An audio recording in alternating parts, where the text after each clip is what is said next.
Good morning students. आज आपण अकाउंटचा 30th लेक्चरचा व्हिडिओ अपलोड करतो बरोबर. तर तुम्हाला आठवतं आहे लास्ट वीकमध्ये आपण चॅप्टर 1 फायनल अकाउंट कंप्लीट केलं होतं बरोबर आहे ना. तर आता साहजिक आहे फायनल अकाउंटवर आपला नेक्स्ट वीकमध्ये 20 मार्क्सचा पेपर होईल. ज्यावेळेस पेपर असेल त्यावेळेस मी तुम्हाला आठवडाभर जशी इकॉनॉमिक्सची आपली रिव्हिजन झाली त्याचप्रमाणे अकाउंट्सची रिव्हिजन मी आठवडाभर अगोदर घेईलच. ठीक आहे. तर मग ठीक आहे, आता ते फायनल अकाउंट कंप्लीट झालं आपलं. आता आपण नवीन टॉपिकला स्टार्ट करू. Chapter 2 accounts of not for profit concern.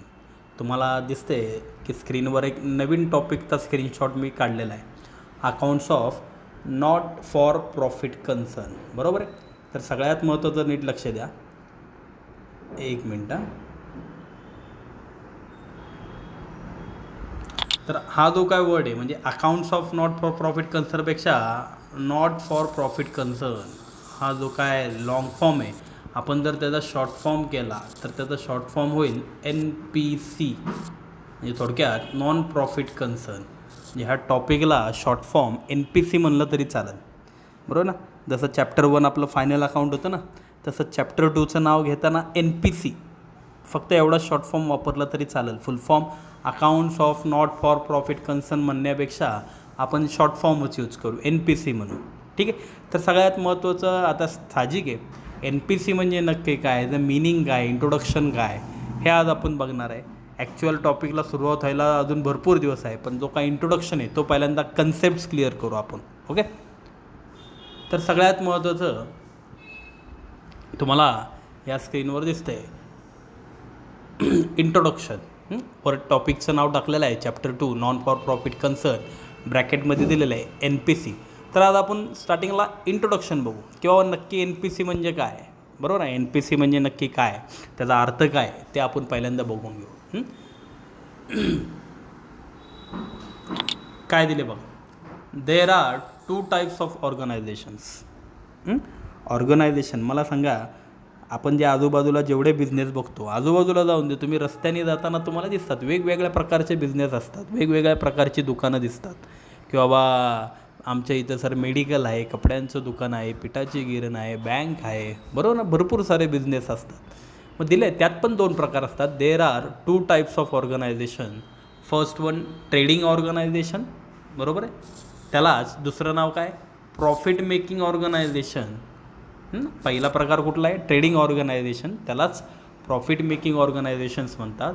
And second one non trading, त्यालाच काय म्हणतात, not for profit organisation. Non trading म्हणजेच नॉट फॉर प्रॉफिट ऑर्गनायझेशन. म्हणजे त्याचा अर्थ काय मला सांगा. उद्या तुम्ही एखादा बिझनेस टाकला कुठलाही, तुमच्या घरच्यांनी समजा तुम्हाला कॅपिटल प्रोव्हाइड केलं आणि तुम्ही बाबा मला सर मी पण एखादा बिझनेस टाकतो, एखादा बाबा मोबाईल शॉपी टाकतो. ठीक आहे, मोबाईल शॉपी तुम्ही समजा टाकलं तर साहजिक आहे मोबाईल शॉपी टाकल्यानंतर तुमचा फर्स्ट एम, दॅट मीन्स तुमचा हेतू काय असणार आहे बाबा, बिझनेस माणूस का टाकतो, तर साहजिक आहे प्रॉफिट कमवण्यासाठी. समाजसेवा करणं हा तुमचा हेतू नाही ना, की बाबा 10,000ला कंपनीकडनं मोबाईल घेतला आणि 10,000ला तुम्ही कस्टमरला विकत असाल तर ह्याच्यामध्ये नो प्रॉफिट नो लॉस. 10चा मोबाईल तुम्ही 10लाच विकत असाल तर ती समाजसेवा झाली. मग त्यात तुम्हाला काय पैसे मिळणार, उलट तुम्हीच लॉसमध्ये जाताल ना. दुकानाचं भाडं, इलेक्ट्रिसिटी चार्जेस बरोबर आहे. मग त्यामुळं साहजिक आहे माणूस बिझनेस का टाकतो, to earn the profit. Profit कमवणे हा त्याचा हेतू असतो बरोबर आहे. But there are some business in our society, काय बिझनेस मात्र असे आपल्या आजूबाजूला आहेत की ज्यांचं एम हे प्रॉफिट कमवणं हे नसतं, की ज्यांना प्रॉफिट कमवणं हाच हेतू नसतो, त्यांना सेकंड NPC म्हणतात. तुम्हाला नावातूनच कळलं असेल नॉन फॉर प्रॉफिट कन्सर्न म्हणजे काय, तर नॉन फॉर प्रॉफिट म्हणजे प्रॉफिट न कमवणे हा त्यांचा हेतू असतो. मग तुम्ही म्हणता सर असा कुठला बिझनेस आहे का की जे प्रॉफिट न कमवणे, मग ते मूर्ख झाले. प्रॉफिट कमवण्यासाठी उलट माणसं बिझनेस टाकतात आणि प्रॉफिट न कमवण्यासाठी असं कोण बिझनेस आहेत, तर भरपूर बिझनेस आहेत. म्हणजे फॉर एक्झाम्पल तुमची स्कूल, कॉलेज, क्लास बरोबर ना. हे जे काय मी उदाहरणं घेतली, स्कूल असून दे, क्लास असून दे. आता फॉर एक्झाम्पल आपण क्लासचा एक्झाम्पल पकडू. मला सांगा क्लासमध्ये buying or selling he activity चालती का. एक सगळं बाजूला ठेवा, डोळ्यासमोर फक्त 2 एक्झाम्पल ठेवा. की बाबा तुमच्या घरासमोर 2 दुकानं आहेत, एक मोबाईल शॉपी आहे आणि एक क्लास आहे, बरोबर आहे. एज्युकेशनल क्लासेस फ्री क्लास आहे आपला, बरोबर आहे. तर मला सांगा दोघांमध्ये कॉमन गोष्ट काय आहे? बाबा क्लासवाले पण पैसे कमवतात आहे आणि ते मोबाईल शॉपी जे आहे तो सुद्धा पैसे कमवते, दोघं पैसे कमवतात आहे. पण दोघांमध्ये डिफरन्स काय आहे? की तो मोबाईल शॉपी जे आहे तो पैसे कशातनं कमवतो? Buying and selling of goods. That means तो काय करतो, कंपनीकडनं बाबा 8,000ला मोबाईल घेत असेल तर तो 10,000ला कस्टमरला विकतो. मधला जो डिफरन्स आहे, difference between the buying price and selling price, तो मधला जो डिफरन्स आहे बाबा 8चा मोबाईल 10ला विकतो म्हणजे 2,000 तो त्याचा काय झाला, प्रॉफिट झाला. अशा प्रकारे तो मोबाईलवाला पैसे कमवतो, बरोबर आहे. पण मला सांगा क्लासमध्ये असं असतं का? क्लासमध्ये बाईंग अँड सेलिंग ह्या ॲक्टिव्हिटी चालतात का? बाबा क्लासमध्ये आल्यावर तुम्हाला शिक्षक कुठल्या वस्तू विकतात का? नाही. म्हणजे क्लासमध्ये कुठलीही वस्तू buying and selling he activity क्लासमध्ये दिसतच नाही. मग क्लासवाले पैसे कशातनं कमवतात? तर क्लासवाले पैसे कशातनं कमवतात? तर transfer of knowledge from one person to another person. That means तुम्ही क्लासमध्ये आल्यावर इथले जे शिक्षक असतात ते स्वतःजवळचं नॉलेज, स्वतःजवळचं ज्ञान विद्यार्थ्यांना देतात आणि त्याच्या बदल्यात आम्ही तुमच्याकडनं फीज घेतो. अशा प्रकारे क्लासमध्ये पैसे कमवले जातात. मग ह्याला म्हणणार तुम्ही नॉन फॉर प्रॉफिट कन्सर्न. का बरं? कारण आम्ही प्रॉफिट कमवण्यासाठी क्लास टाकलेलाच नाही. आम्ही सोशल सर्व्हिस, समाजाला काहीतरी चांगलं, समाजाला काहीतरी सर्व्हिस द्यायची, विद्यार्थ्यांना काहीतरी शिक्षण द्यायचं म्हणून क्लास टाकलेला आहे, बरोबर आहे ना. मग आम्ही पैसे कशातनं कमवतो? तर हे सोशल सर्व्हिस करून पैसा कमवतो आहे. आम्ही बाईंग अँड सेलिंग करत नाही आहे. त्याला NPC म्हणतात. नक्की कळलं? म्हणजे नॉन फॉर प्रॉफिट कन्सर्न आपल्या टॉपिकचं जे नाव आहे नॉन फॉर प्रॉफिट कन्सर्न, तर त्याचा अर्थ काय? Non for profit concern means अशा कन्सर्न्स, अशा ऑर्गनायझेशन्स की ज्या प्रॉफिट कमवण्यासाठी नव्हे तर सोशल सर्व्हिस, समाजाला काहीतरी सर्व्हिस प्रोव्हाइड करण्यासाठी एस्टॅब्लिश झाले आहेत, त्यांना NPC म्हणतात. ठीक आहे. मग खाली सेकंड पॅरेग्राफ बघू की दोघांमध्ये फरक काय आहे, बरोबर ना. की मोबाईल शॉपीमध्ये आणि क्लासमधला फरक काय? तर ट्रेडिंग ऑर्गनायझेशन म्हणजे मोबाईल शॉपिंग. म्हणजे ट्रेडिंग, आता हा जो आपण पहिला पॅरेग्राफ बघतोय तो एक्सप्लेन करताना डोळ्यासमोर मोबाईल शॉपी ठेवा. काय दिले बघा, trading organisations main object is to earn profit. ही कुठलीही ट्रेडिंग ऑर्गनायझेशन असती, मेन ऑब्जेक्ट त्यांचा मुख्य हेतू काय असतो? Is to earn profit. Profit कमवणे हा त्यांचा मुख्य हेतू असतो. They are engage in trading activities. That is trading activities म्हणजे काय? Buying and selling of goods and services, बरोबर आहे ना. हे जे काय बिझनेस असतात हे कशात एंगेज असतात, कशात व्यस्त असतात? Buying and selling of goods and services. म्हणजे म्हणलं ना, मोबाईल शॉपीमधला जो कोण मालक असतो, बरोबर ना, तो पैसे कशातनं कमवतो? Buying and selling of goods. तो मोबाईलमधनं पैसे कमवतो म्हणजे याचा अर्थ कुणाकडनं तरी तो स्वस्तात घेतो आणि कस्टमरला थोडीशी प्राईस वाढून महागात विकतो. म्हणजे 8,000ला मोबाईल कंपनीतनं घेतो, 10,000ला कस्टमरला विकतो. बाईंग अँड सेलिंग असं करून तो पैसे कमवत असतो. मग दिलं त्यांनी कोण कोण? बाबा organisations like sole trading concern, partnership, cooperative organisation, public limited company are setup for the purpose of making profit. की जे काय सोल ट्रेडिंग कन्सर्न असतील, सोल ट्रेडिंग कन्सर्न म्हणजे काय? सिंगल बिझनेसमॅन, एकल व्यापारी संस्था. तुम्हाला OCमध्ये आहे बघा हे सगळं. पार्टनरशिप, कोऑपरेटिव्ह ऑर्गनायझेशन्स, बरोबर. एवढी नावं घ्यायची गरज नाही.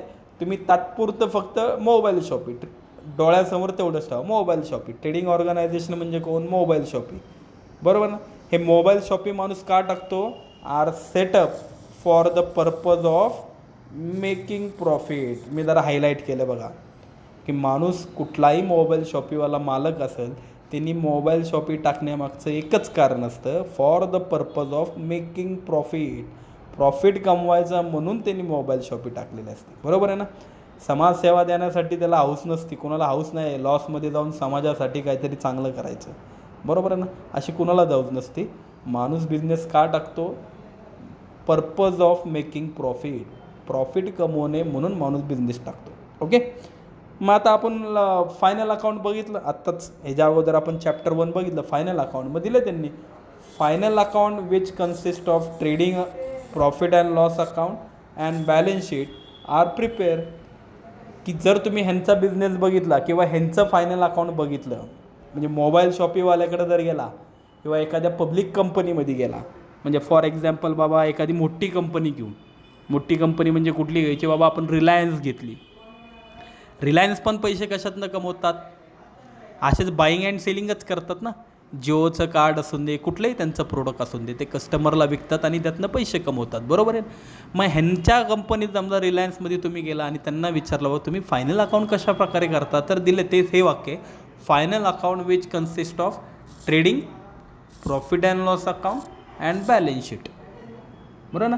म्हणजे इथं थोडक्यात काय केलं जातं, trading account, profit and loss account आणि बॅलन्स शीट, जे आपण चॅप्टर 1मध्ये बघितलं होतं ना. थोडक्यात मग हे चॅप्टर 1मध्ये जे बघितलेलं फायनल अकाउंट ते ट्रेडिंग ऑर्गनायझेशनमध्ये केलं जातं. Base of final account is trial balance, हे माहिती आहे तुम्हाला. बेस ऑफ फायनल अकाउंट कशावरनं तयार केलं जातं, इज ट्रायल बॅलन्स. थोडक्यात आपण जो चॅप्टर 1 बघितलं ना फायनल अकाउंट, तर ते फायनल अकाउंट कुणाचं असतं, ट्रेडिंग ऑर्गनायझेशनचं असतं. म्हणजे आत्ता आपण जे एक्सप्लेनेशन बघितलं, थोडक्यात हे जे फर्स्ट पेज दिसते ना, हे सगळं ट्रेडिंग ऑर्गनायझेशनचं एक्सप्लेनेशन आहे. Trading organisation means mobile shop. Okay. आता आपण बघू क्लास. मग तुम्ही म्हणता सर मग आपला क्लास कुठल्या कॅटेगरीमध्ये मोडतो, तर क्लास हा जो मोडतो तो मोडतो नॉन फॉर प्रॉफिट ऑर्गनायझेशन. म्हणजे काय, तर नीट बघा. की तुम्हाला काय सांगितलं, डोळ्यासमोर मोबाईल शॉपी आणि क्लास दोन एक्झाम्पल ठेवा. मोबाईल शॉपी कशात मोडती, ट्रेडिंग ऑर्गनायझेशन. का, कारण ते प्रॉफिट कमवतात. कशातनं कमवतात, buying and selling of goods. पण क्लासमध्ये काय फरक आहे, क्लासवाले पण पैसे कमवतात. तुम्ही म्हणता सर क्लासमध्ये पैसे कमवत नाही का, कमवतो आम्हीसुद्धा. पण इथं काय फरक आहे, तर नीट बघा. Non for profit organisation, non for profit organisation short form NPC. Okay. की NPC जे काय असतात, मेन एम बाबा क्लासवाल्यांचा मुख्य हेतू काय आहे, is to give service to its member or to the society. की क्लासवाल्यांनी क्लास का टाकला आहे बाबा, आपले जे काय मेन सर आहेत, ढमाले सर आहेत, त्यांनी क्लास टाकण्यामागचं मुख्य कारण काय आहे, to give service to its members, की आपल्या क्लासमधले जे कोण विद्यार्थी असतील, ऑर टू द सोसायटी, किंवा आपल्या आजूबाजूला जो कोण समाज राहतो त्या समाजासाठी काहीतरी गिव्ह सर्व्हिस देणं, हे क्लासचं मुख्य हेतू आहे. बरोबर आहे. कारण क्लास जर टाकला नसता तर आज मला सांगा, क्लास नसतं तर तुम्हाला मी शिकवलंच नसतं. आज ऑनलाईन प्लॅटफॉर्म थ्रू मी तुम्हाला शिकवतो आहे. मग हे क्लासेसच्या मार्फतच आपण एकमेकांना शिकवतो आहे ना, बरोबर आहे ना. त्यामुळं आमचा मुख्य हेतू काय आहे, टू गिव्ह सर्व्हिस, की बाबा मुलांना स्वतःजवळचं नॉलेज मुलांना भेटलं पाहिजे. They are not form for profit making. की ह्या ज्या काही संस्था असतात, की आपला जो काही क्लास आहे, they are not form means स्थापना, एस्टॅब्लिश. की क्लास हा जो काय स्थापन झालेला आहे, not for profit making, profit कमवण्यासाठी आम्ही क्लास टाकलेला नाही आहे, बरोबर. They do not carry any trading activity or manufacturing activity. क्लासमध्ये कुठलीही trading or manufacturing activity carry होत नाही. दॅट मीन्स क्लासमध्ये तुम्ही कुठलीही वस्तू बाईंग अँड सेलिंगच्या बाबतीत तुम्हाला आढळून येणार नाही. क्लासवाले बाबा असं तुम्हाला आठवते की बाबा एक बेंच घेतला आहे 5,000ला, आणि स्टुडंट आले की स्टुडंटला आम्ही विचारतो चला कुणाला बेंच पाहिजे का, 7,000ला. असं आम्ही करतो का. बेंच आम्ही घेतलेले आहेत, पण ते विद्यार्थ्यांसाठी घेतलेले आहेत, आमच्या स्वतःसाठी घेतलेले आहेत. आम्ही बेंच विकण्यासाठी घेतलेले नाही आहेत, बरोबर आहे ना. मग त्यांनी एक्झाम्पल दिले आहेत. स्पोर्ट्स क्लब असून दे, कुठलाही चॅरिटेबल हॉस्पिटल असून दे, school, college, university, trade units, chamber of commerce, professional institution म्हणजे आपला class. Okay. Trust, social fair association, religious concerns, libraries, केवढी उदाहरणं दिलीत, are examples of non for profit concern. केवढी एक्झाम्पल दिलीत. म्हणजे तुम्हाला मी म्हणलं ना, मोबाईल शॉपी सोडून तुम्हाला आजूबाजूला असे पण बिझनेस दिसतील की जिथं पैसे कमवले जातात, पण ते वेगळ्या सोर्स, वेगळ्या सर्व्हिसद्वारे कमवले जातात. म्हणून लायब्ररी एक शेवटचं त्यांनी नाव घेतलं बघा, लायब्ररीमध्ये तुम्ही एक जरा ऑब्झर्व करा, लायब्ररीमध्ये बाईंग अँड सेलिंग चालतं का हो? बाईंग अँड सेलिंग असतं का तिथं?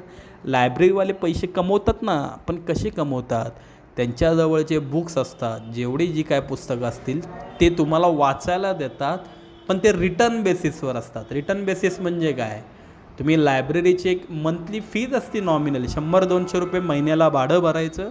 इथली पुस्तकं तुम्ही घरी जाऊन वाचू शकता. एक पर्टिक्युलर पिरियड असतो, त्या पिरियडनंतर तुम्ही येऊन परत पुस्तकं जमा करायची लायब्ररीत. थोडक्यात काय, पुस्तकं आमची घरी घेऊन जावा, वाचा आणि परत आणून द्या. त्याचं ते भाडं घेतात आणि त्या भाड्यावर ते पैसे कमवत असतात ना, बरोबर आहे ना. मग तिथं बाईंग अँड सेलिंग चालतं का? तुम्ही लायब्ररीत जाऊन विचारलं नाही मला हे पुस्तक आवडलं, मला विकतच घ्यायचं आहे, ते देणारच नाही तुम्हाला, कारण ते विकण्यासाठी नाही, वाचण्यासाठी असतं. कळलं नक्की? म्हणजे नक्की फरक कळला का? मोबाईल, मी बाकीचे ते शब्द मरून दे, मी तुम्हाला डोळ्यासमोर फक्त मी काय बोलते, मोबाईल शॉपी आणि क्लास दोघांमधला फरक. ओके. आता सगळ्यात महत्त्वाचं, क्लास आपण का टाकला आहे, तर their main object is to give service to the members. बा क्लासचा मेन ऑब्जेक्ट, क्लासचा मुख्य हेतू काय, to give service to the members, की बाबा मेंबरला, आपल्या विद्यार्थ्यांना आपण चांगली सर्व्हिस दिली पाहिजे. दे maintain the books of accounts in different वे. मग सगळ्यात महत्त्वाचं तुम्ही म्हणता सर क्लासमध्ये पण अकाउंट मेंटेन केलं जातं का, क्लासचा पण हिशोब ठेवला जातो का? ठेवला जातो नक्की. क्लासमध्ये पण खर्च आहेत, क्लासमध्ये पण इन्कम आहेत की, क्लासचे खर्च आहेत की तुम्हाला डोळ्यासमोर दिसतात आहे. बाबा क्लासमध्ये गेल्यावर तुम्ही लाईट फॅन लावता, मग त्याचं मंथली बिल येतं. क्लासचे जेवढे हॉल्स असतील त्या हॉल्सचं दर महिन्याला भाडं असतं. क्लासमध्ये जो शिकवायला स्टाफ आहे, टीचर्स आहेत, त्यांची मंथली सॅलरी असते, बरोबर आहे. म्हणजे क्लासमध्ये सरांना खर्च पण करावे लागतात आणि क्लासला इन्कम कुठला आहे, तुमची फीज, मग ते पण क्लास सरांना भेटत असतं, बरोबर आहे ना. मग सर हिशोब ठेवतात का हा सगळा? मग ठेवतात ना. मग ते कशा प्रकारे ठेवतात, इन डिफरंट वे. डिफरंट वे हा शब्द का वापरला आहे, कारण ह्याच्या अगोदर आपण चॅप्टर 1 बघितलं, फायनल अकाउंट शिकलो, बरोबर आहे.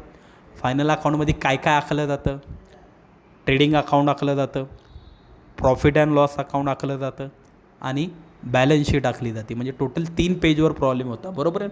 लक्षात आहे ना तुमच्या? म्हणजे असा हिशोब मोबाईल शॉपिंग किंवा कंपनीचा हिशोब असा ठेवला जातो. मग क्लासवाल्यांचा हिशोब तुम्ही म्हणताल सर क्लासमध्ये पण असं आखलं जातं का फायनल अकाउंट? नाही.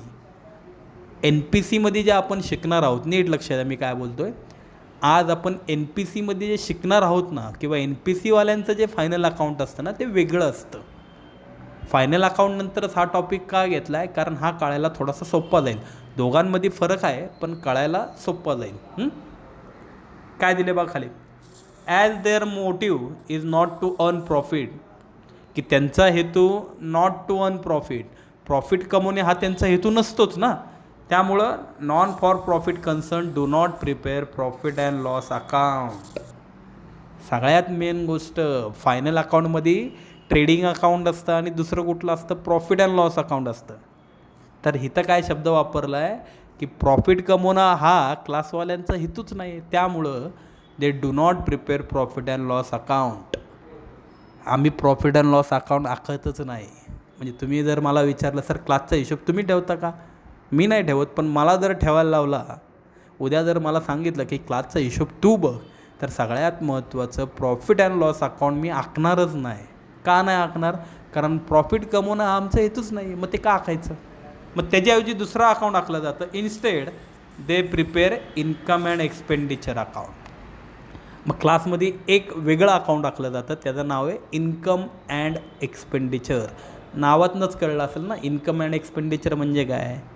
मला सांगा, तुम्हाला जरी क्लासचा हिशोब मेंटेन करायला लावला, तुम्ही म्हणता सर आम्ही लहान आहे, आमच्याकडं अकाउंटचा काहीच बेसिक नाही, आम्ही फक्त 11th थोडंफार तोडकं मोडकं अकाउंट शिकलो, आत्ता आम्ही काहीतरी थोडंफार कळतं आहे आम्हाला, बरोबर आहे ना. आणि ह्याच वयात जर मी तुम्हाला म्हणलं क्लासचा हिशोब सांभाळायची जबाबदारी तुमच्यावर दिली, तर तुम्ही म्हणता सर आम्हाला जमणार नाही. जमू शकतं. का नाही जमू शकत? काय फक्त 2 तर वह्या करायच्यात. एका वहीला नाव द्या इन्कम, एका वहीला नाव द्या एक्सपेंडिचर, बस. इन्कम म्हणजे काय, उत्पन्न. म्हणजे क्लासमध्ये कुठल्या कुठल्या मार्गाने पैसे येतात. आता साहजिक आहे, क्लासमध्ये पैसे येण्याचा एकमेव मार्ग आहे स्टुडंटची फीज, बरोबर आहे ना. मग ते स्टुडंटची जेवढे क्लासमध्ये स्टुडंट्स आहेत त्यांची जेवढी फीज रिसिव्ड झाली ते एका वहीत लिहून ठेवा, त्याला नाव द्या इन्कम. आणि अजून एक वही करा, त्याला नाव द्या एक्सपेंडिचर. एक्सपेंडिचर म्हणजे काय, खर्च. मग त्या वहीमध्ये क्लासचे सगळे खर्च लिहून ठेवा. बाबा मंथली लाईट बिल असून दे, मंथली टीचर सॅलरी असून दे, हॉलचं रेंट असून दे, क्लासमध्ये स्टेशनरी लागती, फळ्यावर लिहायला दर महिन्याला खडू लागतात किंवा मार्कर्स लागतात, त्याचा खर्च लिहून ठेवा. ॲडव्हर्टाईजमेंट असते क्लासची, पेपरमध्ये जाहिरात असते, प्लॅम्पलेट्स असतात, त्याचा खर्च लिहून ठेवा. बरोबर आहे ना? मग बस इन्कम अँड एक्सपेंडिचर 2 वया करा. बरोबर आहे ना? सिमिलरली काय दिलं आहे की सगळ्यात महत्त्वाचं मुख्य बदल कळला का? मी काय बोलतो वाक्य नीट ऐकून ठेवा. मुख्य काय आहे, दोघांमधला फरक काय की फायनल अकाउंटमध्ये प्रॉफिट अँड लॉस अकाउंट होतं, इथं प्रॉफिट अँड लॉस अकाउंट नसतं. इथं ते कुठलं अकाउंट टाकतात? इन्कम अँड एक्सपेंडिचर अकाउंट टाकतात. Similarly they do not prepare trial balance. ते ट्रायल बॅलन्स तयार करत नाही, but they prepare receipts and payment account. म्हणजे सगळ्यात महत्त्वाचं फायनल अकाउंटचा प्रॉब्लेम देताना क्वेश्चनमध्ये म्हणतो आम्ही, सोल्युशन राहून दे बाजूला, पण प्रॉब्लेम जेव्हा देतात प्रॉब्लेममध्ये ट्रायल बॅलन्स आणि ॲडजस्टमेंट देतात. बरोबर आहे ना? मग तुम्हाला इथंच कळलं असेल, ट्रायल बॅलन्स आणि ॲडजस्टमेंट जर फायनल अकाउंटमध्ये देत असेल तर इथं ट्रायल बॅलन्स नसतो. इथं ट्रायल बॅलन्सच्या ऐवजी रिसिप्ट्स अँड पेमेंट अकाउंट दिलं जातं. म्हणजे ह्याच्यावरनं तुम्हाला लक्षात असेल की ह्याचा जो प्रॉब्लेम आपण शिकणार आहोत ना, जेव्हा प्रॉब्लेम स्टार्ट होतील तेव्हा नीट लक्ष द्या, तेव्हा ट्रायल बॅलन्स नसणार आहे, एक नवीन अकाउंट असणार आहे, रिसिप्ट्स अँड पेमेंट अकाउंट. बरोबर आहे? पुढं काय दिलं आहे? Final accounts of non for profit consist of income and expenditure account and balance sheet. बस हे शेवटचं जे मेन सेंट आहे, मी बाकीचं सगळं खोडून टाकतो. बरोबर? सगळं खोडून टाकतो. हां बस मी 2 सर्कल किंवा 2 अंडरलाईन करतो आहे. काय म्हणतात ते? Final account of non for profit consist income and expenditure account, balance sheet, आणि अजून एक अंडरलाईन करतो मी, रिसिप्ट्स अँड पेमेंट अकाउंट. आता जरा नीट लक्ष द्या. मी 3 ठिकाणी सर्कल केलेत. म्हणजे प्रॉब्लेममध्ये नीट बघा मी काय बोलतो आहे. प्रॉब्लेममध्ये देताना क्वेश्चनमध्ये बोलतो मी, क्वेश्चनमध्ये देताना तुम्हाला काय दिलं जातं? रिसिप्ट्स अँड पेमेंट अकाउंट दिलं जातं आणि त्याच्याखाली 1-2-3 ॲडजस्टमेंट असतील फायनल अकाउंटप्रमाणे. बरोबर ना? आणि त्याच्यावरनं तुम्हाला सोल्युशन, तुम्हाला काय काय आखावं लागतं, तर पहिलं आखावं लागतं इन्कम अँड एक्सपेंडिचर अकाउंट आणि दुसरं आखावं लागतं ते म्हणजे बॅलन्स शीट. म्हणजे सगळ्यात महत्त्वाचं, आता नीट लक्ष द्या मी काय बोलतो आहे. फायनल अकाउंटमध्ये आपला प्रॉब्लेम किती पेजवर होता? 3 पेजवर होता. बरोबर आहे ना? कुठले 3 page? Trading account, profit and loss account आणि बॅलन्स शीट. परंतु नॉन फॉर प्रॉफिटमध्ये आपला जो प्रॉब्लेम आहे तो असणारे फक्त 2 पेजवर. चला, एक चांगली गोष्ट ही आहे की आता आपल्या प्रॉब्लेमची साईज कमी झाली. जो फायनल अकाउंट आपण 3 पानांवर सोडवत होतो, आता आपलं 2 पानातच भागणार आहे. ती 2 पानं कुठली आखायची आहे? एक म्हणजे इन्कम अँड एक्सपेंडिचर अकाउंट आणि दुसऱ्या पेजवर आखणार आहोत बॅलन्स शीट. नक्की कळलं? सगळ्यात महत्त्वाचं या टॉपिकमधला आणि फायनल अकाउंटमधला फरक कळला. फायनल अकाउंट आपण कुणाचं आखायचो? फायनल अकाउंट कोण करतं? ट्रेडिंग ऑर्गनायझेशन, मोबाईल शॉपीवाला फायनल अकाउंट करतो. का बरं? कारण तो प्रॉफिट कमवतो म्हणून तो फायनल अकाउंट टाकतो 3 पेजवर. पण क्लासवाला मात्र, ज्यांचा क्लास असेल, जे क्लासवाले असतील, क्लासवाले मात्र फायनल अकाउंट टाकत नाही. क्लासवाले NPC असतात. बरं, क्लासवाले कशात मोडतात? NPC, non for profit concern. मग क्लासवाले फायनल अकाउंट आखताना 2च गोष्टी आखतात. एका पेजवर इन्कम अँड एक्सपेंडिचर आणि एका पेजवर बॅलन्स शीट. ओके? मग थोडक्यात हे टॉपिक फायनल अकाउंटपेक्षा नक्कीच सोपं आहे. ज्याला फायनल अकाउंट कळलं असेल त्याला हे पण टॉपिक कळणार आहे. मग आज आपण नीट लक्ष द्या. इंट्रोडक्शन बघितलेलं आहे, थेरी पार्ट आहे. जरी इग्नोर केला, डोक्यावरनं गेला तरी काही हरकत नाही. आपल्याला मेन प्रॉब्लेममध्ये शिकायचं आहे. त्यामुळं आज तुम्ही फक्त एवढे काम करा. आज तुम्ही तुमच्या नोटबुकमध्ये हेडिंग टाका, chapter 2 non for profit concern. स्क्रीनवर दिसतं आहे बघा, मी जसं स्क्रीनवर दिलं आहे तसं टॉपिकची हेडिंग टाका आणि हे जे 2 स्क्रीनशॉट आहे, फर्स्ट स्क्रीनशॉट आणि हा जो second introduction, okay, as it is आहे तसे लिहून काढा. तुम्हाला जर कळले नसतील तर मी व्हिडिओसोबत स्क्रीनशॉट पाठवते, ते फक्त नोट डाऊन करून घ्या आणि मला होमवर्क सेंड करा. Okay, bye.